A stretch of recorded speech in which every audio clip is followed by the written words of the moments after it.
Chris, introduce yourself. Well, thank you. Hello, everybody. I very much hope you can hear me, and thank you for inviting me along. I've been, I tried to remember, I think twice, maybe three times over the last, I don't know, 20 years or so, and recognize some faces and names, of course. It is a very difficult time that we're meeting in with what's happening, particularly in Gaza at the moment. When Jenny and I first talked about this, I was going to be focusing really on how drone warfare is developing and changed, particularly with the use of artificial intelligence, AI. But it's very hard at the moment to kind of meet and discuss kind of these issues without really thinking about and turning our attention to the situation in Gaza and Ukraine. So I thought what I would do first is talk about the use of this technology really in Ukraine and Gaza before going on to talk about the kind of wider issues and how things are developing and changing. So, I mean, I suppose I should make it clear that I have nothing particularly new or original to say about the situation in Gaza and Ukraine beyond really the need for an immediate ceasefire, that violence is no solution to ongoing political problems. And what is needed is kind of honest negotiations and a commitment by all sides to justice and security for all. And I know that sounds a little trite and simplistic, but it has the strength, I think, of being true. So I will now just share my screen, if I can do this correctly. There we are, share. Right. Hopefully that works. Can you just see the PowerPoint? Is that right? Yeah, it looks good, Chris. Yeah, great. So I do here.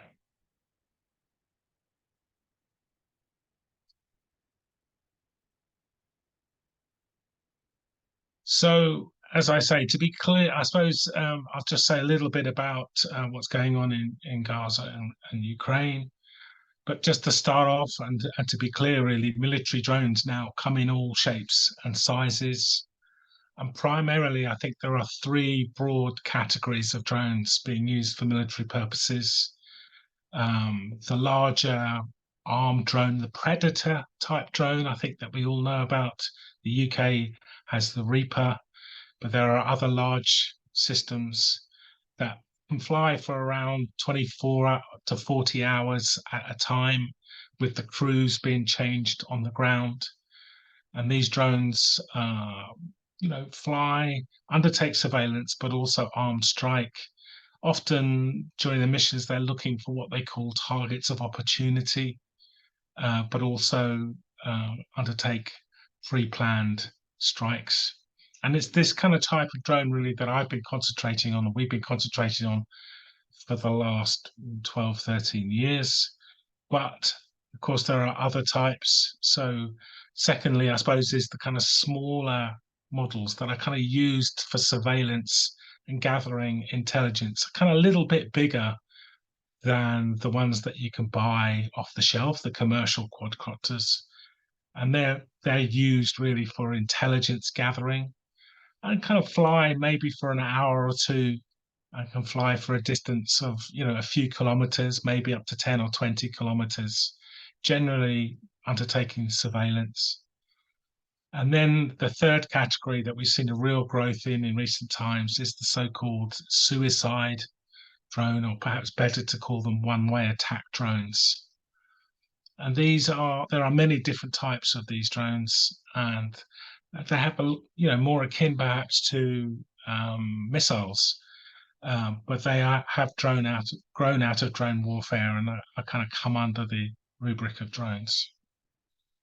Now, with regard to Ukraine, both sides really have the kind of larger armed drone capability. Sorry, let me just get used to my slides. There we go.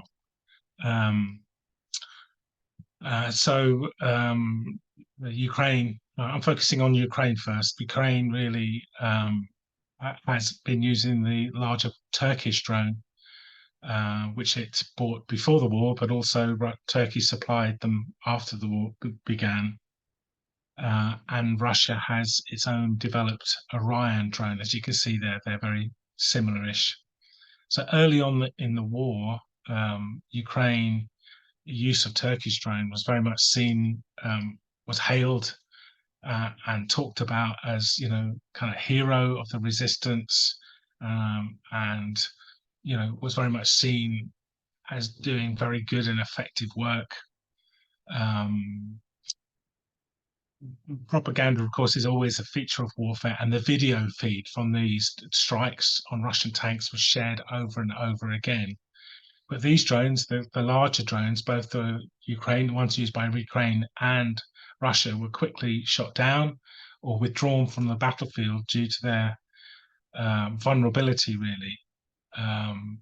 These drones have been used a lot in Pakistan and Yemen and Iraq, where there is very little air defense capability. But in Ukraine and Russia, these systems are shot down very quickly. The smaller surveillance drones, both sides, of course, have used many, many different types of smaller surveillance drone systems, and these are primarily being used to target in rocket and artillery attacks. However, some of Ukraine's surveillance drones were very quickly adapted and weaponized to carry out attacks, and had quite an impact, particularly on large columns of vehicles and gatherings of troops. So in response to this, Russia began to use their own one-way attack drones. And you'll see here on the left, there's a Russian suicide drone called the Lancet. And then Russia agreed to deal with Iran to acquire these one-way attack drones. You'll see a picture there of President Zelensky with this type of Shahed drone, it's called. You can see the size of it from there that's crashed. I was very shocked about this deal. I didn't think it was happening. The US talked it up, and I thought it was maybe a little bit of propaganda, but I was proved wrong. And Iran has supplied these drones. And many of them have been used to attack targets in Ukrainian cities, and there's been lots of loss of civilian lives. And whether this is deliberate, whether Russia is deliberately targeting civilians, or whether they're just not very accurate, is debatable. But in response to these Russian attacks, Ukraine has asked for and received their own suicide or one-way attack drones, including from the US. And in May this year, the UK said it too would be supplying what it said were hundreds of attack drones to Ukraine. But it's not at all clear what these drones are. UK does not have this type of drones. So it may be possible that it's a little bit of disinformation, we're not sure, or that they may be sourcing them from somewhere else and then supplying them. But we don't know. So all the allies, whether it's US or UK or Germany or whichever country, many countries have been supplying Ukraine, and they insist that this equipment shouldn't be used to attack targets in Russia itself. They should only be used for the defense of Ukraine. But we have seen increasingly over the last few months, maybe since March or April, many attacks from Ukraine now into Russia, and even attacks in Moscow. Some of you may have seen those drone attacks in Moscow. So the kind of drones are really spreading the war and increasing attacks in civilian areas. And now we're also seeing the advent of what's called first-person view drones. I'm not sure if you can see that very well on the slide, but these are a type of kind of one-way attack drones, but they're very much directed in by the pilot. So on the left there, you'll see the Switchblade, which is a US military system. And you'll see, if you can see it, the little tube on the ground from which the drone shoots out. And the pilot is seeing directly the video feed from the camera and sort of directs the drone into an attack. So that's a kind of military system, but also you see on the right-hand side, some of the smaller quadcopter and octocopter drones are adapted to be used in the same way.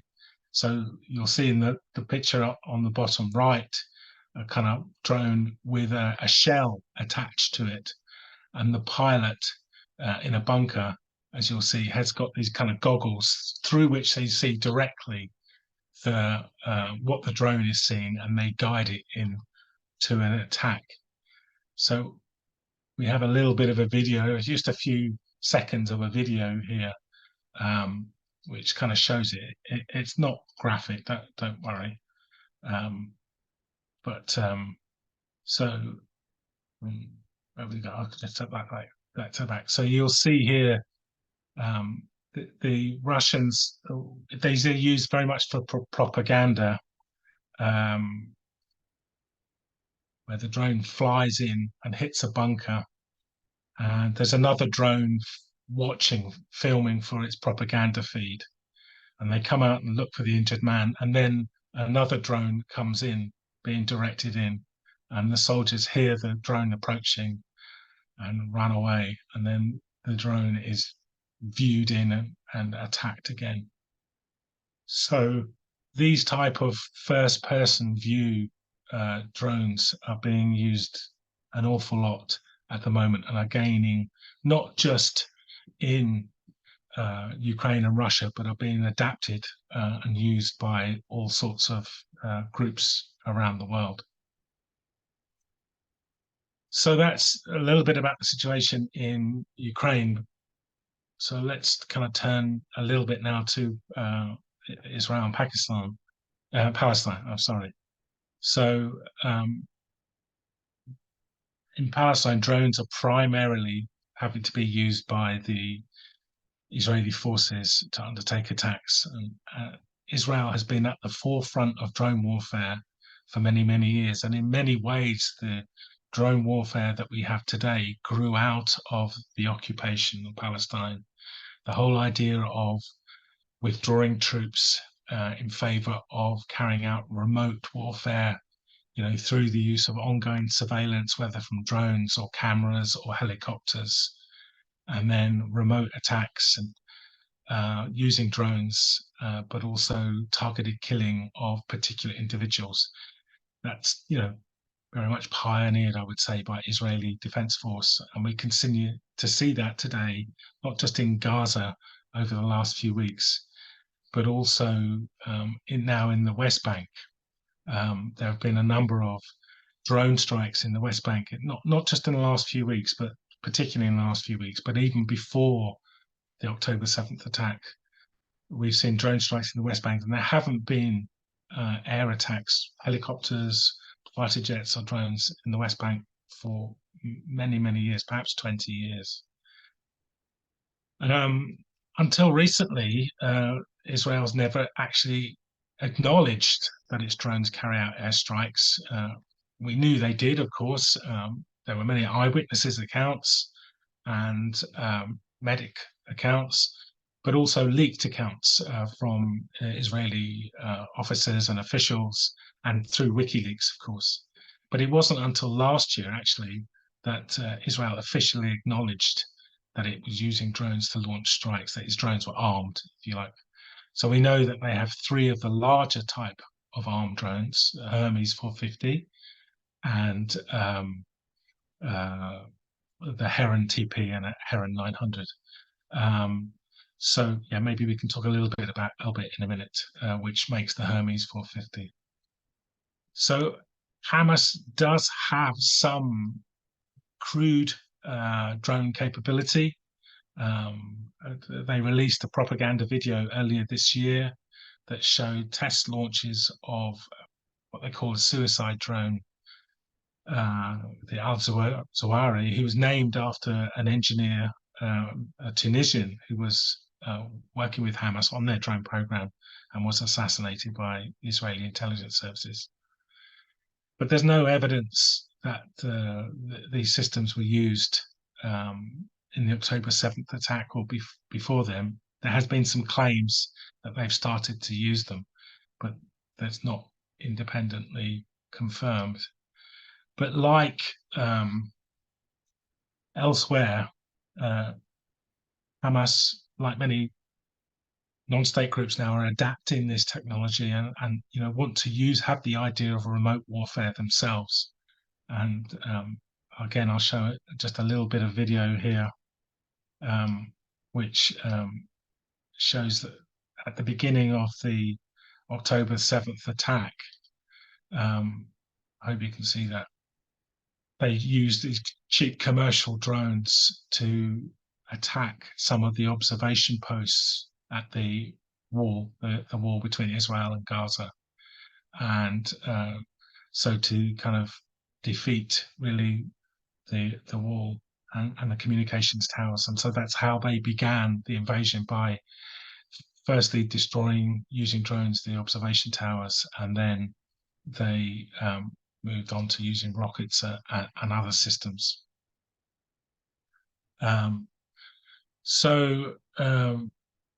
Besides the kind of use of drones, of course, in Israel and Palestine and Ukraine and Russia, Western countries are very much continue to supply huge amounts of arms to Israel and to Ukraine. And I don't know, people have seen just over the last few days, there have been many media reports about the kind of huge rise in the share prices of some of the main defense companies. There's, of course, these companies who profit from these awful wars. We would argue, of course, that rather than kind of sustaining and helping to escalate these conflicts by supplying more and more lethal weaponry, the UK should very much be encouraging and calling for ceasefire and urging negotiations to end these political conflicts. Many kind of commentators, have been urging that the war in Ukraine shouldn't be ended. It should be prolonged in order to weaken Russia in the long term. But meanwhile, of course, the people in the region suffer, and the same is true in Israel and Palestine. Calling for a ceasefire now is apparently controversial, but meanwhile, of course, the people suffer. So what I think I will do there is just, if it's okay, just pause for a few minutes so we can have some kind of comments and questions, and then I can go on to say a little bit more about what I was going to talk about. Does that make sense? I hope that's okay. So I'll stop sharing my screen for just a bit. Yeah, that's fine, Chris. Thanks. Can I just ask, you've mentioned these suicide drones and the surveillance drones being kind of medium-sized, but an awful lot of the television coverage that you see from Ukraine, the actual spotter drones that the Ukrainians are using are what look like the Toys R Us type of drone, which I find fascinating because they're dirt cheap, clearly. And then Aldi sells them for 30 quid type thing when you get the week right, and that's fascinating as well. Yes, there has been in Ukraine and elsewhere a real use of these commercial systems. That's changing a little bit because countries are learning, or are learning to jam the smaller ones through electronic warfare. But yes, they are certainly used, and they can't fly very far, but are used for kind of close combat, if you like, and certainly for, as you say, spotting what's going on and to target in attacks. Other people, do you have questions for Chris before he continues?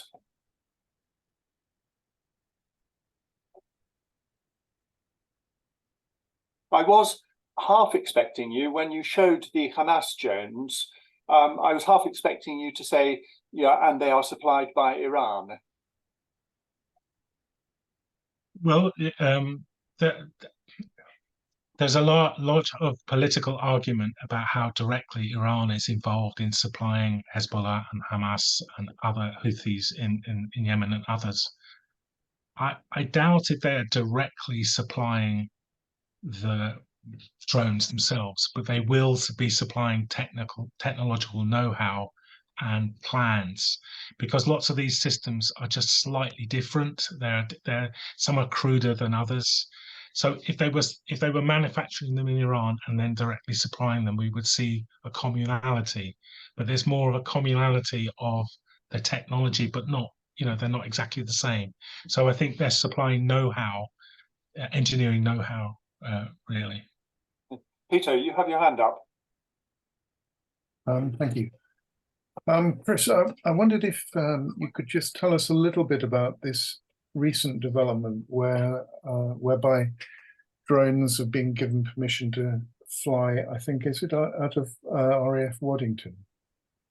And I just wondered if you could tell us a little bit about the significance of that change. Yes, that's very significant. We think for the first time, military drones will now be allowed to fly regularly in the UK. At the moment, it's a temporary danger area directly over RAF Waddington for a few miles around RAF Waddington, but they're putting in place an air corridor for it to fly firstly out to sea where there is they undertake airstrikes for training, and then there is very much a desire for the drone to be able to fly without restriction across the UK, and there is a large desire for the drone industry to open up our skies to drones, many types of drones, for all sorts of reasons: transport of goods, deliveries of Amazon, etc., but also surveillance and this kind of thing, security. And our understanding, our belief is that they're using the military as a kind of vanguard, because the military obviously has quite wide support amongst the public. So this will be opening up the skies, if you like. The danger, of course, and we can talk a little bit about this, is kind of slightly separate, but it is about the kind of the safety aspects of this, because drones crash an awful lot, and we continue to see drone technology kind of is hailed, but they crash and an awful lot. So we're particularly worried about, because RAF Waddington is very close. It's like there are many RAF bases that are quite in remote areas, but Waddington has a school on it and businesses and shops and homes. So yeah, so this is something we've been fighting for a long time. Yeah, well.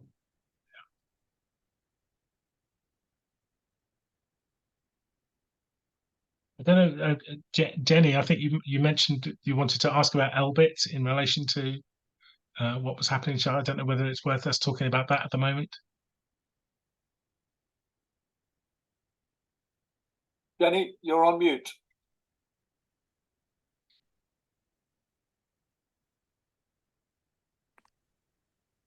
Yes, I did ask about Elbit because I think we should mention at the beginning that we've had a couple of meetings addressed by the campaign against Elbit systems, and there were about 10 factories or offices belonging to Elbit.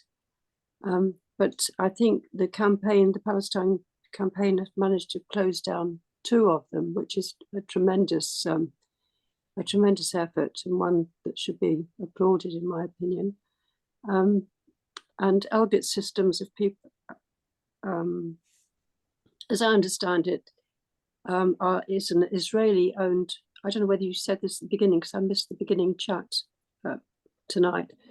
Elbit systems are owned by the Israelis, and as the campaigners say, the drones are manufactured in Britain and field tested in Palestine, which is a pretty horrifying accusation to make. I don't know whether that's whether you, Chris, can enlarge on that or not. I think I don't want to. I mean, I very much support what they're doing, and I think it's right that Elbit is a very powerful and large Israeli military company and corporation, and their weapons are being used.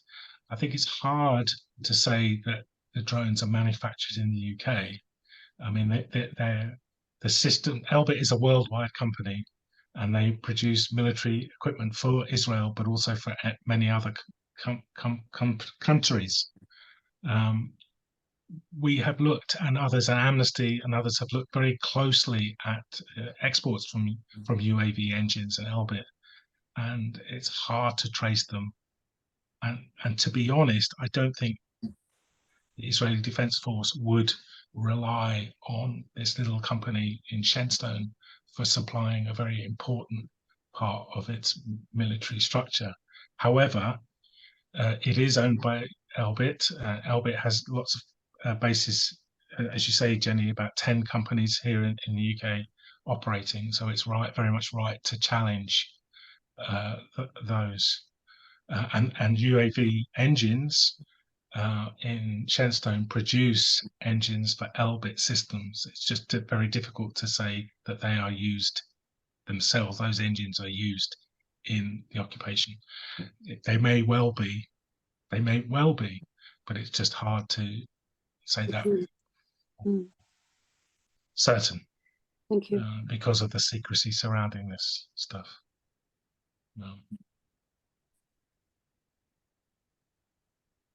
What I'll do now, if there are no more questions, I'll kind of, and we can come back to this again at the end, of course, if we wanted to. So I'll go back to just to sharing my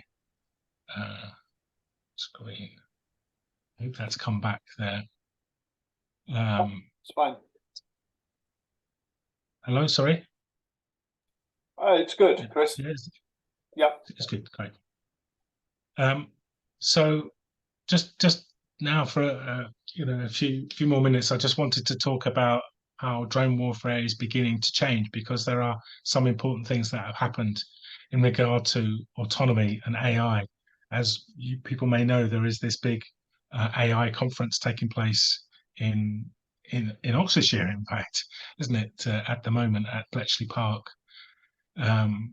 So drone warfare is definitely beginning to change with the incorporation of autonomy.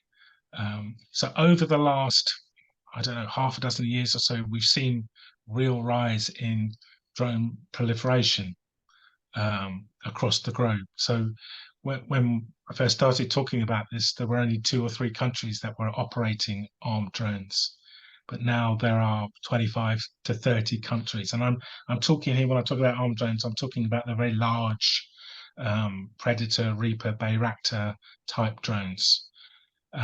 So initially, there was a kind of wave of sales from China around the world. As you can see there in blue, the countries that acquired armed drones from China. But then Turkey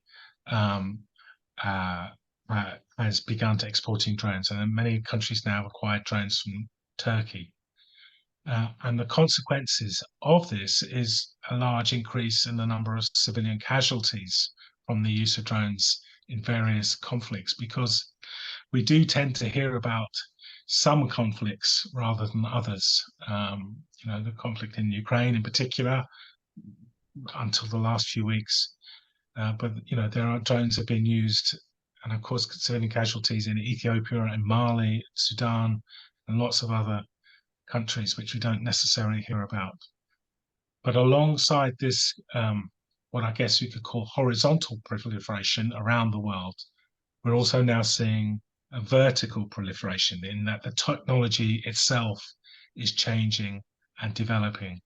And drones, we would argue, are very much the gateway to lethal autonomous weapons, or killer robots, as they're kind of colloquially known. So we are very much likely to see development of drones that not only fly themselves, and we are seeing that now, but also drones which may be able to select and identify and destroy targets without a human oversight. Sorry. It's kind of important to be aware, really, that there are two very separate ways in which artificial intelligence and autonomy, machine learning, these things have kind of slightly different terms, is being used in regard to the drone warfare. In many ways, when you see a drone itself, the drone flying over Syria or Somalia or Yemen or wherever, that's just the tip of an iceberg.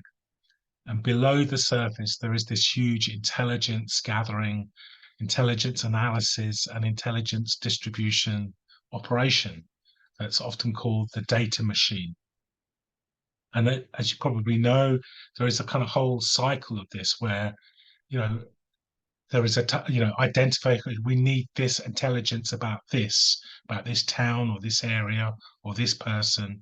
And then there is the kind of collection of that, and then the processing of that, and then the analysis and the distribution of that, and then that intelligence is acted upon, and then the whole cycle starts again. And Edward Snowden, very much, and other whistleblowers have helped us to understand just how much the UK and US intelligence agencies work together to capture kind of phone data and computer data and other communications intelligence from around the globe.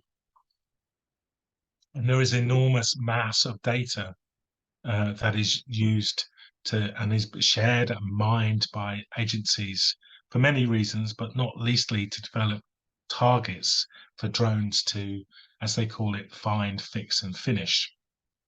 Sorry, Chris. So drones are... Sorry, Chris, just a moment. John, yes. You've raised your hand. Did you want to ask a question right now? You're on mute. Sorry, I noticed that. I don't know how that happened at all. Oh, I see. Sorry, I thought it must be something really urgent. No, I'm sorry. No, don't worry. No problem. Go ahead, Chris. It gives you a chance to drink a bit of water. Yes. So drones are involved in gathering data and intelligence through their video feed, but other electronic sensors. But they're also, and that information is fed into this, what we call the data machine. But that also gets intelligence and information from all sorts of places. And this is a kind of a diagram from the US military, which shows some of these intelligence links. I'm not sure you can see that very well, but at the top corner, you'll see, drones flying over X places and feeding the information in. And then down and below the image of the intelligence analyst, you'll see a little map of Europe where some of the key intelligence bases are. So many of them are in the United States, but there's also a base called Crossbow, which is a UK intelligence fusion center here in the UK that was in Cambridgeshire, but has now moved to RAF Waddington, from where the drones are flying. So, it's not just about the drone itself, but it's about the intelligence machine underneath that is kind of, analyzing and processing information. And there is so much data now that experts are overwhelmed, analysts are overwhelmed by processing this.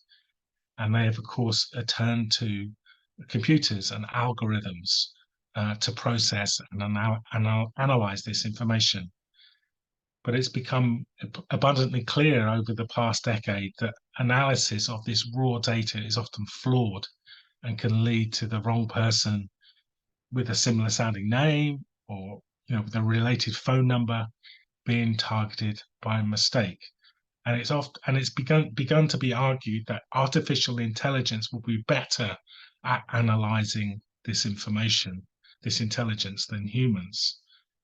But that is very, very problematic because algorithms are kind of based on data which is already flawed, and the kind of inequalities in our system are replicated in this data and these algorithms.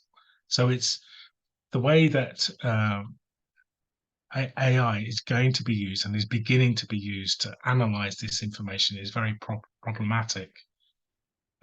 And choosing people to target kill through drones using these the AI analysis of data, raw data, is very problematic, and we need to be challenged that very strongly. So that's the one way that AI is being incorporated into the drone war. It's used for analyzing intelligence and information. But the second is the drone itself. Now, there are various worries about autonomous lethal armed drones, and the extent to which autonomy within a drone or weapon system raises concern is very much dependent on the level of human control over the targeting and launch of weapons. So we are seeing autonomy coming in some senses, to some functions of drones and other military aircraft, like flight control and situational awareness and maintenance and things like that. But that's not necessarily problematic. But it's the way that autonomy is coming into when it decides to launch the use of force. Now, the MOD, the British government, argue that they oppose the development of autonomous weapon systems and have no intention of developing them. If you engage or talk to politicians in this area or officials, they will use that line. The UK opposes the development of autonomous weapon system and has no intention of developing them. But there's very much a sleight of hand there, as the MOD and the British government is defining autonomous differently from how other governments and international institutions define autonomy. The UK says to be a fully autonomous system, it has to be the equivalent or greater intelligence than a human being. And that's a very, very high benchmark, which gives them lots of scope to develop autonomous systems that are less than that. And that's a great worry.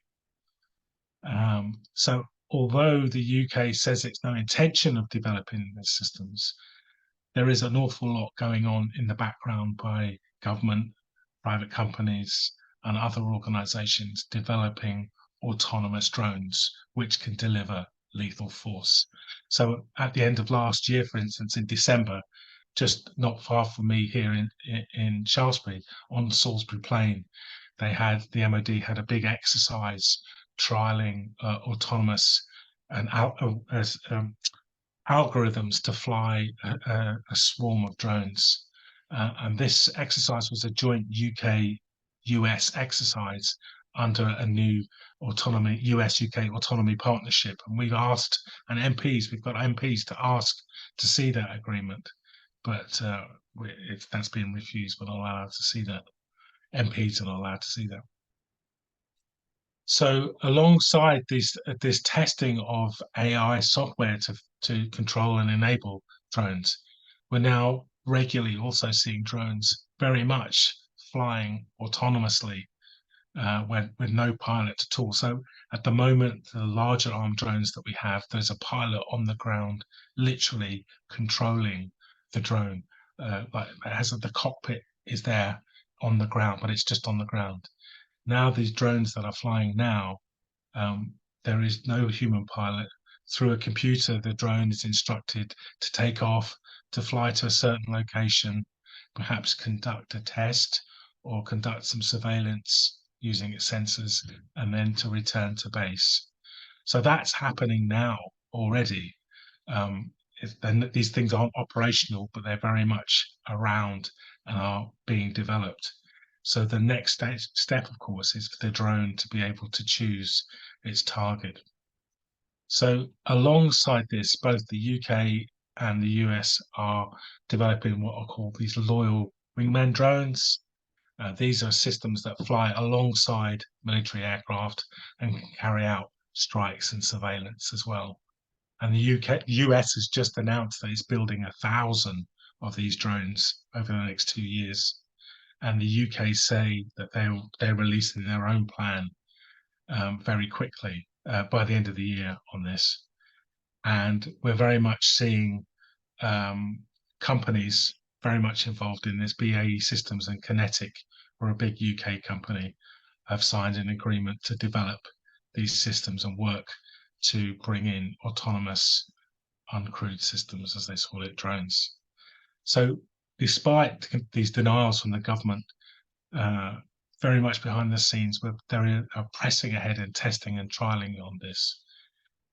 But there is obviously campaigning going on to prevent this and to challenge this and really to raise awareness of this. And at the end of last year, the House of Lords voted to set up a special year-long committee to investigate the development of autonomy in weapon systems. And as part of the UK Killer Robots campaign, we've been working with a number of peers on the committee behind the scenes. Peter Burt, my colleague, as you will know, I think he's spoken to you recently. He was very much and is very much involved in that work behind the scenes, working with peers to ask questions and be very critical about these developments. And elsewhere, just last month, I was going to say this month, but it's November now, the United States UN Secretary General and the International Committee of the Red Cross issued a very strong statement calling on states to establish new rules on the development of autonomous weapon systems.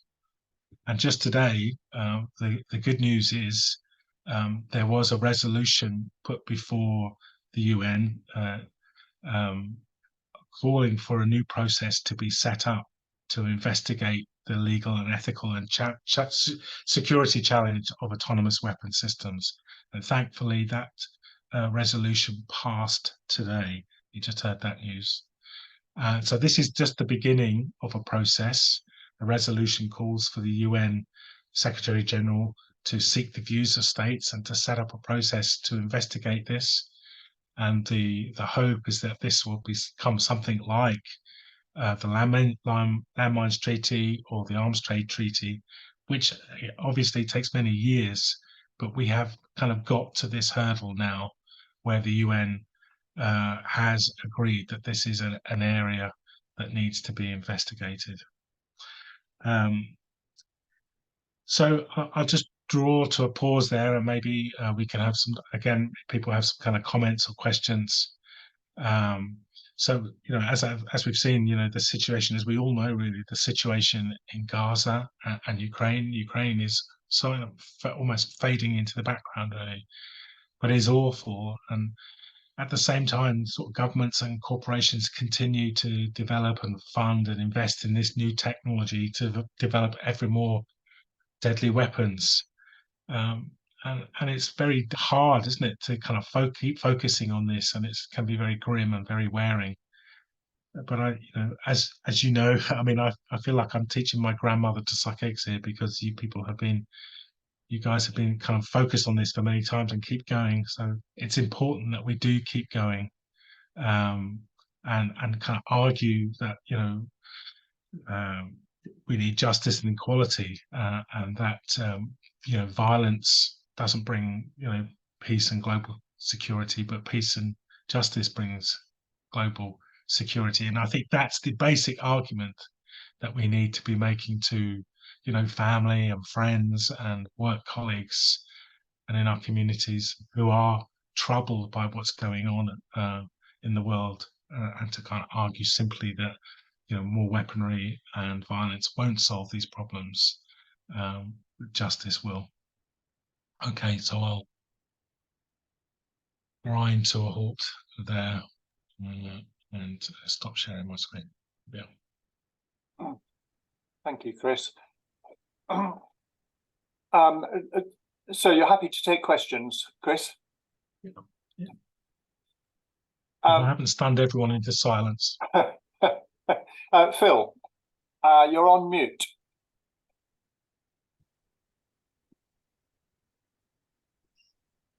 There you are. Right. Thank you very much for the talk, Chris. Can you speculate on why Israel failed to thwart the Hamas breakout on October the 7th. Yes, but it will be that. It will be speculation. You know, there have been various suggestions that they took their eye off the ball in Gaza in terms of security. You know, that particularly because of the discontent with the Netanyahu government, that military officials and officers weren't particularly paying attention to what was going on there. It is a surprise to all what happened. So I don't know. I mean, the Israeli government has said that there will be, and there is an investigation ongoing to what happened, and we will find out. But yeah, it's very surprising. I don't know whether you have any thoughts or whether others do. No, but it is amazing that after hearing what you've said this evening, that Hamas were able to break out. I find that astonishing. Israeli intelligence has really dipped, hasn't it, in that respect? No wonder they're so angry. Yeah. Yes, I mean there are various conspiracy theories that they allowed it to happen. I'm not sure I'd give them any credence really. Yeah.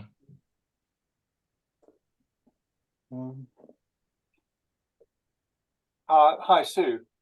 Yeah, I don't know where the button is to press raise a hand. I've looked for it, but I don't know where it's gone. So I'm particularly disturbed by that autonomous drones where there's no human being actually making a decision, apart from my total opposition to all these military systems. I find that almost one of the worst, because I was just going to ask Chris, what happens if the computer goes rogue and it's like some episode of Black Mirror or something, where the autonomous drones kind of get a life of their own and just start going around dropping weapons on all over the place randomly. So I just wonder what his thoughts on that would be, because I agree with the UN and the Committee of the Red Cross that they should be banned, but I just think there should be more publicity given to this aspect of it. So I just wondered what Chris thought of this. Well, I agree with you, Susan. It is extremely worrying, and these developments are happening very fast. And lots of the people who are involved in the use of artificial intelligence and machine learning say it's very hard to understand why these algorithms, what the outcome is. It's like a black box system. They put information in, and results come out, and it's hard to understand what that result has come out. So there is, I think, great danger in giving machines control over life and death decisions. And I think there is a growing understanding around the world that there should be control. That shouldn't be allowed. Unfortunately, there are vested interests, primarily from large military companies, who are arguing we need this because if we don't do it, China will do it, or Russia will do it, or somebody else will do it. So that's always the push, that we have to do it. And I think that's always a challenge that we face, is this kind of idea that if we don't do it, the enemy will. Well, what's needed, of course, is to bring everybody together and challenge that idea. And there is always this idea that the enemy is huge and fearful, and nobody could. We have to develop these weapons because they're so awful. But we saw, of course, with the Russian invasion of Ukraine, there were many military commentators who were astonished that Russia was stopped in Ukraine. They've been arguing for decades that Russia was this huge military machine that we have to spend a fortune defend against. And of course, in the end, it was shown that they weren't that deadly and strong. And as we've just heard, Israel, Philip has just said, it's surprising. We kind of were told that Israel is this mighty military machine. So I think we have to take some of these claims with a pinch of salt and challenge the idea that our enemies have to do. We have to do this to prevent the danger from our enemies. It is worrying that we've had this AI summit over these 2 days, yesterday and today, or is it today and tomorrow? I forget. Yesterday and today. But military autonomy and defence was specifically excluded from those discussions. They didn't want to discuss this, so we have to challenge that very much as well. Okay. But there is some little bit of good news today, which is good. Yeah. Dave Cousins. Thanks, Sherd, and thanks, Chris. Been fascinating. Just you've spoken focused very much on sort of airborne drones, and I just remember Ukraine in particular. I think was using seaborne, which I hadn't really either thought about or heard much about before they started doing it. I was just wondering if there's anything you sort of views on that and how widespread those are. Yes, we have a new report coming out on that, probably in the beginning of January. Again, I say Peter, who you all know, has been working on this and is writing up the report at the moment. There has been a real leap forward in maritime unmanned systems. For the past decade or so, the focus, as you say, has been on aerial systems. But we are really now seeing the main Western companies, the United States, the UK, Germany, but also other countries, but also non-state groups beginning to use maritime systems. So that is surface boats, unmanned boats, but also subsurface submarines. And we've seen a number of attacks from groups. And Hamas, indeed, is alleged to have used a maritime drone in the recent attacks. It's not quite clear. It's hard sometimes to verify these claims. But yeah, we are really seeing an increase in the use of maritime systems now.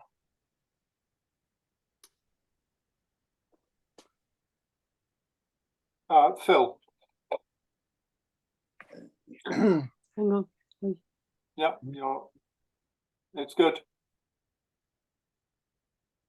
Oh, you've got on to mute, Jenny. You were okay, but you muted yourself. That's it. Right. Was it Monday or Tuesday? There was a report in the Morning Star daily newspaper, Morning Star, which you had contribution about the banning of information. You weren't going to be allowed any more information. So it sounds as though you've been doing a very good job as far as drones are concerned. Can you comment on that, please? Well, yeah, thank you, Philip. Yeah, this is something that's been very frustrating for us over the last few months. We've built up since 2011. We've been engaging in the use of freedom of information to gain information about British drone operations, and we've kind of built this data set of the number of sorties, the weapons used, where the sorties are, and then out of the blue in January, they've said that because of security considerations, they're not going to supply us with this information. I thought at first that it was an administrative mistake because we've got it every 3 months for more than a decade. So how can they suddenly be arguing that it's a security risk? But no, it wasn't a mistake. It's a change of policy, and we've appealed to the Information Commissioner And unfortunately, the Information Commissioner has upheld the MOD's decision. And we've been talking to the Campaign for Freedom of Information, Maurice Frankel, some of you may know about this. And, whenever the MOD raise national security or, information from security bodies, it's very hard. It's almost impossible. We struggle to find an example since the Freedom of Information Act has come in where the Information Commissioner actually overturns or upholds an appeal against that. So it's very difficult. We continue, we need this information. Without the transparency, there is no accountability here. And we have a number of MPs and peers who support us and we will challenge this, but it will be a long-term fight, unfortunately. And meanwhile, we have no idea now where British drones are, where they're operating. It may be that they stopped supplying us with information because they've begun to use them elsewhere and they don't want to tell us. So it is extremely worrying, but we will continue to fight. Chris, I've got a couple of nerdy questions. I hope you don't mind, but well, actually, it's this. Toys for the Boys somehow suggests that this technology just inevitably marches on. Whatever we do to try to prevent it. But it seems as if with most of these drones, they are still kind of turboprop technology almost, and therefore presumably their speed is what do you reckon? Is it 250 miles an hour or so? Less than that even, yeah. Amazing. And then, but in one of the last slides that you showed, there was obviously more kind of concept drones, I'm assuming, where clearly they were jet engine powered. Do they even exist, or are they experimental? Do you think that they will exist at some point? Are we talking about supersonic drones in the future, for example? Yeah, we are, yes. Unfortunately, these are some of the ones that are being developed now as autonomous drones, because there was maybe 4 years ago, 5 years ago, there was the argument that drones were becoming irrelevant because they were so slow and could be shot down. Excuse me. But the military are arguing that they're necessary, they're so helpful, to keep our troops safe. And a lot of this is about, ensuring that the public supports war by not putting troops at risk. So they are now developing jet-powered drones, and lots of the drones that are being talked about and developed are jet-powered. There will be turboprop drones as well, but the jet and stealth kind of drones, there are analysts and commentators who argue that they're already in existence. There are a couple of US covert drones that are supposed to be in existence that are jet-powered, but it's hard to be sure. Okay, and then on one other slide that you showed, you used the acronym MALE, M-A-L-E, and I did have to Google it quickly, and I discovered it meant medium altitude, long endurance drones, which presumably is a kind of a catch-all for just measuring the common or garden drone that people, that costs a bit of money. Now, is there a female drone? It's been used, as you say, male means that medium altitude, which is, a certain altitude. Above that, there are what I call unmanned systems drones that fly higher than that. And then, of course, the smaller drones fly lower. So it's just a way of trying to classify these sims. And long endurance is a key issue, that drones can fly as long as possible. So those are the type of male drones. There were various people coming up. There are always acronyms in the military, as you know, for whatever. There are thousands of acronyms. And I do think future enhanced medium altitude long endurance drone or something like that has been talked about. But yeah, generally those are the male drones. Yeah. Okay, and then sorry, one more question. I mean, for meteorological purposes, for example, weather pattern measurements, and then so on and so forth, then you know, it's absolutely wonderful to see machines that can stay up pretty much forever because they're solar powered, for example. Yeah, obviously, then speed isn't an issue. Is that something that just doesn't kind of is not of any interest to the military? The military just wants things to be fast and furious. No, there are these drones. There's a British drone called Zephyr, which flies very high and is solar powered, but it keeps crashing. 3 of them have crashed, so they do stay up for a long time. We're talking about months at a time, but they tend to then crash. So it's not quite sure. And there are other countries have been using balloons instead of those. And as you may remember, in America, not long ago, there was a big furor about a Chinese surveillance drone drifting over the United States. So these systems are out there and being used. We've got time for a few more questions.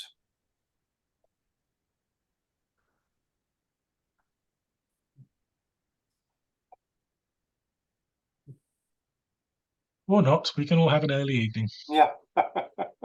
Well, Chris, as always, it's been really fascinating, and thank you very much for the update. We really appreciate it, and we know who to call if we do need our little answers to these problems and so on.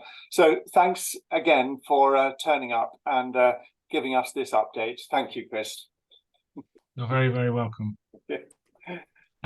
And as I say, right back at you. Thank you for being there. There are not huge numbers of local peace groups out there at the moment, so it's lovely that you're still going and you're still there. So thank you for what you guys do too. Yeah, thanks. And you will have noticed perhaps that Peter has put a link in the chat. So if you just open your little chat box at the bottom, then you'll see the link that Peter has put. Peter, do you want to say anything about that link, or is it self-explanatory? No, it really just backs up what the question I asked Chris about opening up British airspace to drone activity, military drones overflying our territory. So it's really just gives a background to that, the sort of formal process that's been gone through to allow that change in use of British airspace. Okay, thank you. Thanks again. Dave, Hedy this time. I've still got 2 bracks here sitting for you to pick up. Nothing to do with drones. Thank you. I'll pick them up tomorrow. Anyway, have a good evening, everyone. Thanks again, Chris. Bye. Thank you. Don't know why I'm waving.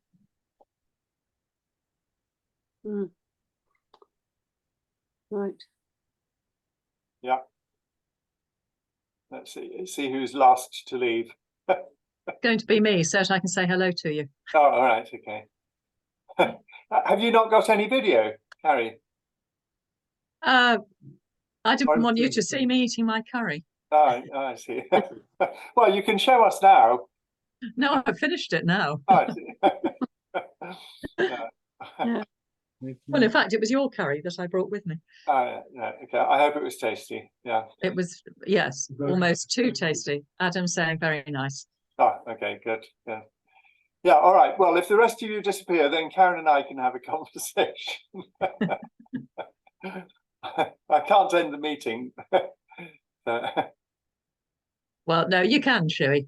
Yeah, all right. Okay. Well, hey, bye, everyone. Bye. Yeah. Bye. Bye. Bye.